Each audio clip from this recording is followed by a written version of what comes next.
Start by logging into Hyloca account. Navigate to the left sidebar and select API channels. Choose Email API and then click on SMTP from the list of available providers. This will open the configuration panel where you'll input your SMTP credentials, including your server address, port, username, and password.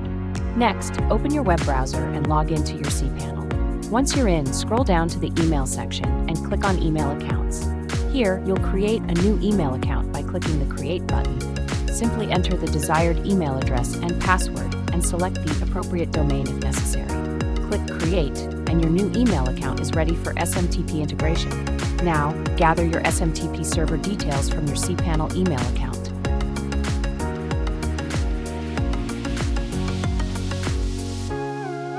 These include the server address, port, username, and password.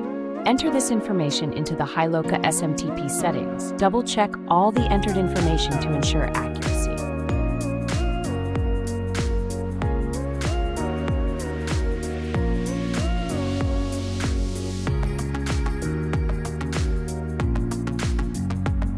Once confirmed, click Save to apply the settings. Look for a success message indicating your configuration has been saved and is ready to use.